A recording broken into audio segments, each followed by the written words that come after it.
भूलभुलैया या पुस्तकातील तो माझी वाट पाहत असेल ही कथा. मी एकदा जीव द्यायला गेलो होतो. मनाच्या भरकटलेल्या अवस्थेत मी जीव देण्याची जागा शोधून काढली.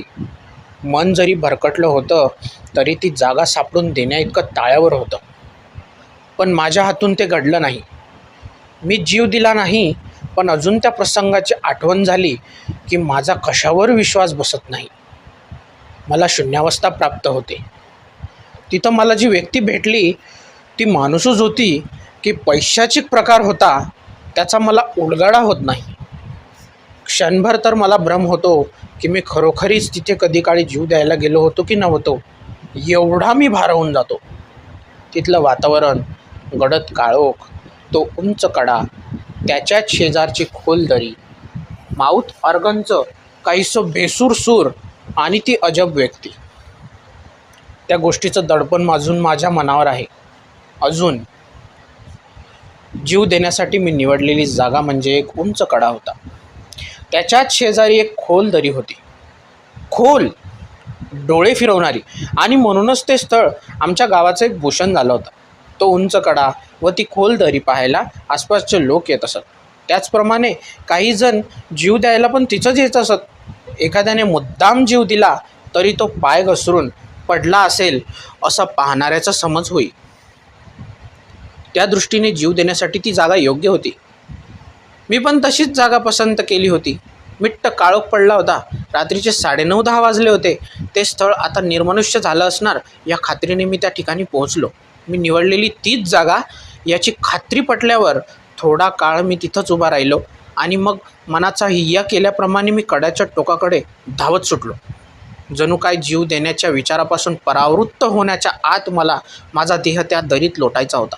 मी अगदी टोकाला पोहोचलो आणि कुणाची तरी घट्ट पंजाची पकड माझ्या मानेवर बसली व मी मागे खेचला गेलो.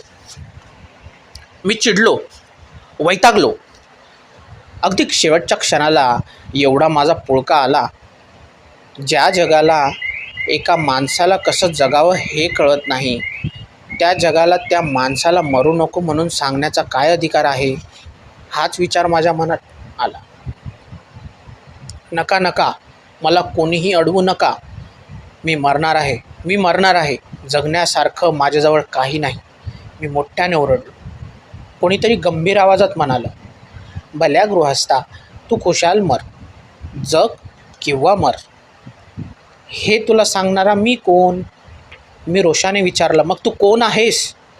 काय नाव तुझं? त्यावर तो शांतपणे म्हणाला, मरायला निघालेल्या माणसाला नावाची उठाठेव कशाला? मी कोणी का असेना. 2च मिनिटांनी त्या विशाल दरीत तू दरीचाच एक भाग होऊन पडणार आहेस. मग तुला माझं नाव कशाला हवं? थोडासा स्तंभित होऊन मी विचारलं, मग तुला हवं तरी काय? माझ्या सदऱ्याच्या बाहीवरून हात फिरवीत तो म्हणाला, योग्य प्रश्न विचारलास. तुझ्या अंगातला सदरा रेशमी दिसतो. हातातला गुळगुळीत लागतोय. मी तुटकपणे विचारलं, मग त्याच्याशी तुला काय करायचंय? निर्विकारपणे तो म्हणाला, तुला तरी ह्याचा काय उपयोग? तू तर आता मरणारच ना. त्या कड्यावरून उडी घेतल्यावर ठेचाळत ठेचाळत त्या दरीत पडशील. हा भारी सदरा फाटून जाईल. तेव्हा एवढा सदरा मला काढून दे, मग खुशाल उडी टाक. मी तुला अडवणार नाही. तू घालशील हा सदरा? मनाची चलबिचल लपवीत मी विचारलो. छे, मला गरीबाला रेशमी सदरा काय करायचा आहे? मला माझा फाटका गंजी फ्रॉकच बरा आहे. पण तेवढेच 1-2 रुपये माझ्या पोरांना होतील. तुला मुलं आहेत? नसावीत काय? मग आता मुलांना सोडून एवढ्या रात्री तू इथे कशाला आलास? जीव द्यायला निघालेल्या माणसांच्या वस्तू मागायला, तो रुक्षपणे म्हणाला. छे, खरं नाही वाटत हे. अविश्वासाच्या स्वरात मी म्हणालो. अहो राव, जगात खूप काही गोष्टी खऱ्या वाटत नाही. तुम्ही कधी काळी जीव द्याल असं मागे कोणी सांगितलं असतं तर तुम्हाला ते खरं वाटलं असतं का? जाऊ दे, सदरा काढून देताय ना. मला थोडी चीड आली. मी इकडे जीव द्यायला निघालो आहे आणि हा निर्लज्जपणे मला अडवून माझ्या वस्तू मागतो आहे. काय माणूस आहे हा? आपण उडी टाकण्यापेक्षा यालाच इथं ढकलून द्यावा असा मोह मला माझ्या तसल्या मनस्थितीतही होऊ लागला.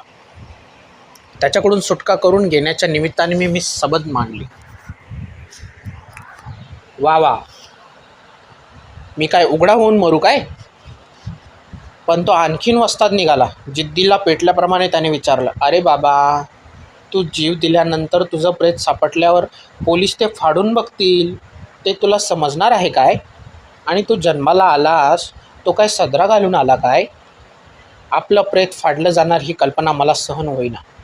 कड्यापासून दूर होऊन जाऊन मी म्हणालो, तू एक और प्राणी दिसतो आहेस. अशी जात मी पाहिली नाही होती. तू काहीच न पाहता चालला आहेस. आत्महत्या करायला निघालेल्या माणसांच्या वस्तू मागून घेऊन त्या विकून मी जीवन मजेत घालवतो आहे. आयुष्यातली गोडी चाकतो आहे, कडवटपणा पचवतो आहे आणि रेशमी सदरा घालायची ज्याची ऐपत तो तू जीव देतो आहेस. मग और जात माझी की तुझी? पण ते जाऊ दे. मला जास्त खोलात शिरून काय करायचं आहे?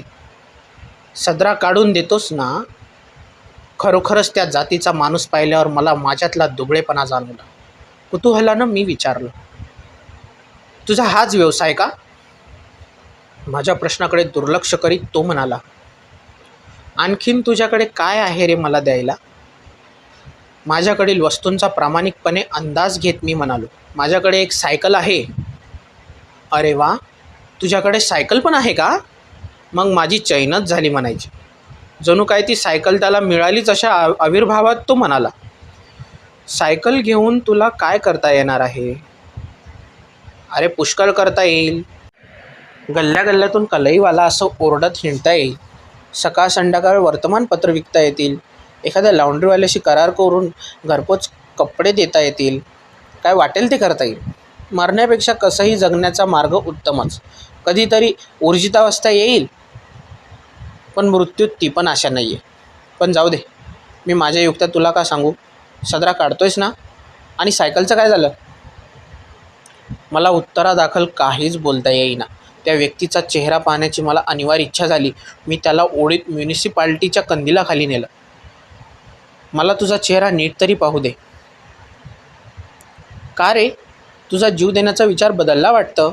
माझा सदरा आणि सायकल गेलीच म्हणायची. अरे रे, पुन्हा मागची पुनरावृत्ती. मागं काय झालं होतं? हळूहळू माणसात येत मी विचारलं. एक बाई अशीच जीव द्यायला आली होती. तिचा प्रेमभंग झाला होता. मूर्ख, तिच्या पायात सुंदर सँडल्स होत्या. मी त्या मागताच तिने त्या काढून पण दिल्या, पण त्या वेडीला नीट उडीच मारता आली नाही. तिथेच खाली एका झुडपात अडकली आणि मग लागली केकटायला. मीच वाचवलं तिला. तेवढ्याच यातनेतून तिला मृत्यूची भीषणता जाणवली असावी. तिचा जीव देण्याचा विचार बदलला व माझेच आभार मानत ती परत फिरली. माझ्या सँडल्स मात्र गेल्या. चांगले 2-3 रुपये मिळाले असते त्याचे. मी थक्क होऊन त्या व्यक्तीकडे पाहू लागलो. एका बाईचा जीव वाचला, त्याच्या आनंदापेक्षा त्याला सँडल्स बुडाल्याचं दुःख वाटत होतं. त्याच्या तुटलेल्या उजव्या हाताकडे माझं लक्ष जाताच मला आणखीन एक आश्चर्याचा धक्का बसला.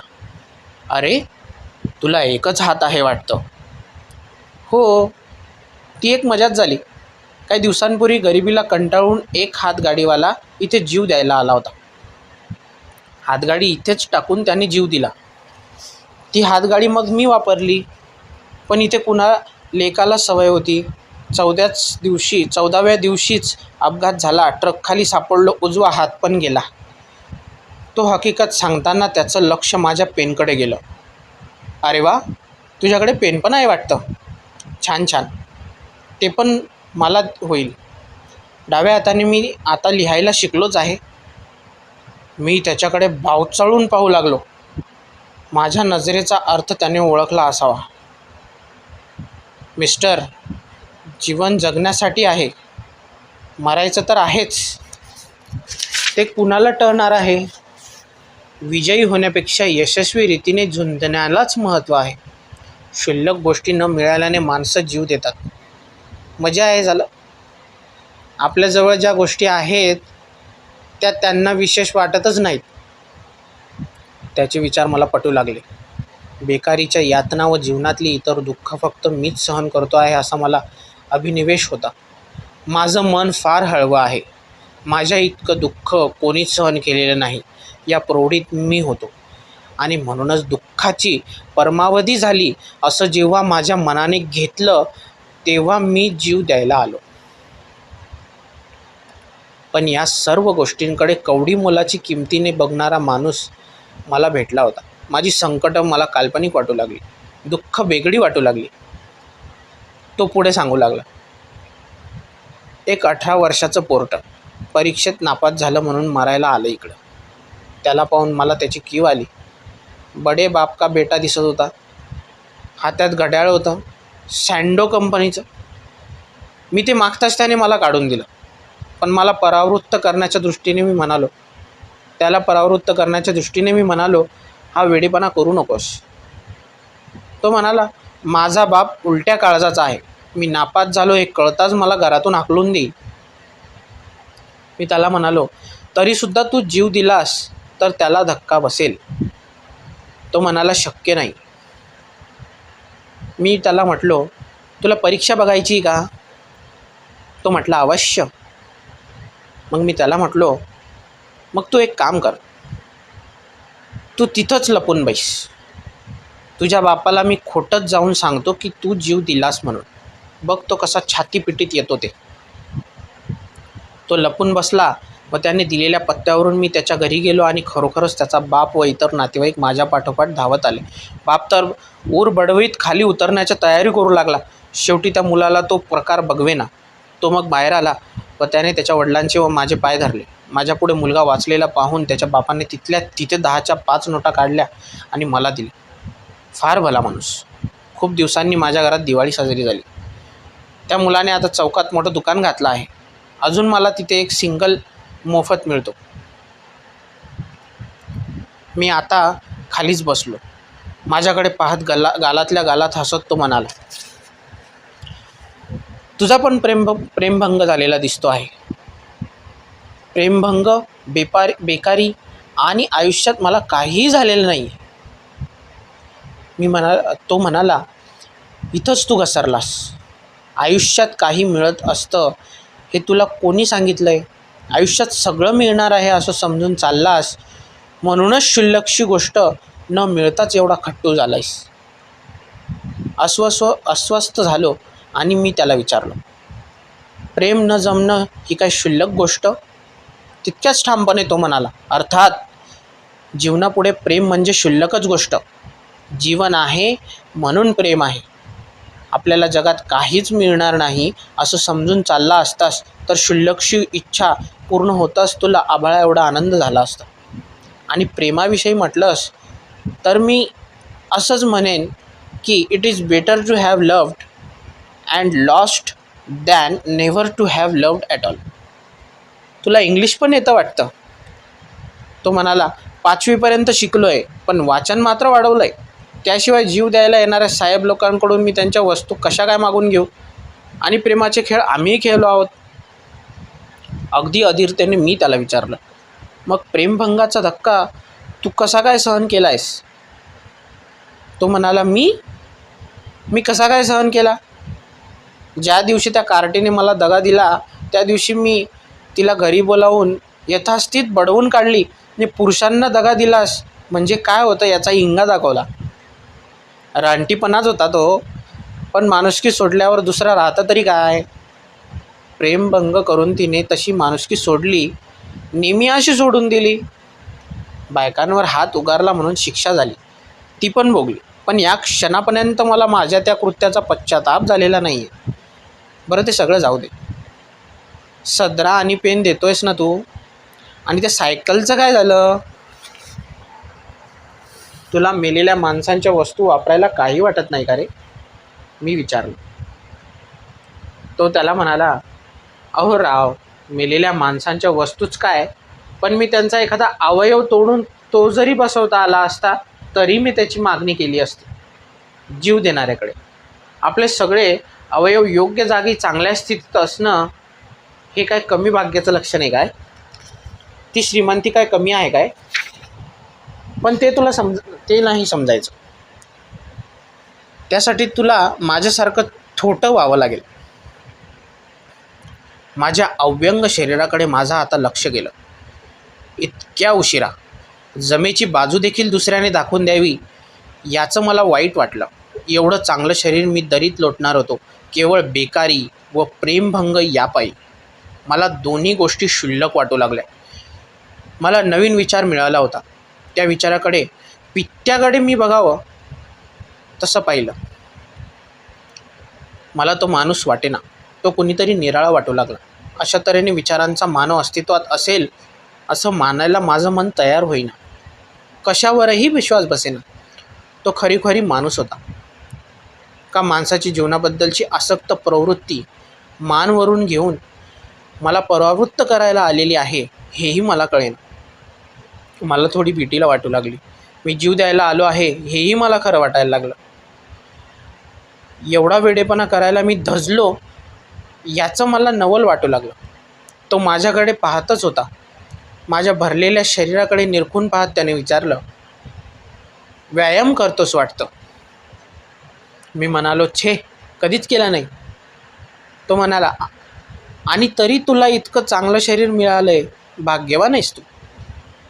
त्याच्या तुटलेल्या हाताकडे मी पाहत विचारलं, तुझा हात तुटल्यावर तुझं काही अडलं नाही? तो म्हणाला, वा, असं कसं? मला आता बासरी वाजवता येत नाही, तरी पण मी हल्ली माउथ ऑर्गन वाजवू लागलो आहे. तू जेव्हा आता ओढी मारशील तेव्हा मी माउथ ऑर्गन वाजवणार आहे. पार्श्वसंगीत म्हणून सिनेमात असं वाजवतात ना म्हणे, तसं. तो जोरजोरात वाजवू लागला. वाजवताना तो रंगात येऊन वेडावाकडा नाचूही लागला. तो मानव नव्हता. जीवनातल्या आशा आकांक्षांचं पिशाच्च होतं ते. मानवाची जीवनाबद्दलची लालसा होती ती. हा विचार मनात येताच मी घाबरलो. तो भयान अंधकार, तुटत जाणारा कडा, खोल दरी, त्याचं बेसूर वादन व नृत्य. मी टरकलोच. एक एक पाऊल मागे सरकत सरकत मी उलटा फिरलो, मात्र कड्याकडे नव्हे तर आलेल्या वाटेकडे. त्याने वादन थांबवलं व विचारलं, काय राव, परत निघालात? जीव द्यायचा विचार बदललात वाटतं. उगीचच बोललो एवढं तुमच्याशी. आता लॉन्ड्रीवाल्याचा किंवा कलईचा धंदा करणार आहेत का तुम्ही? अजून खोटी प्रौढी मिरवणारं माझं मन ओरडलं. छे छे, असले उद्योग मला जमायचे नाहीत. तो म्हणाला, मग हरकत नाही. तरी 8 दिवस प्रयत्न करून पहा. नाही जमलं तर या 8 दिवसांनी परत याच जागी हात साजरा घालून या, पेन पण आणा आणि सायकलवर पण बसून या, म्हणजे वेळ लागणार नाही. मी वाट पाहतोय तुमची.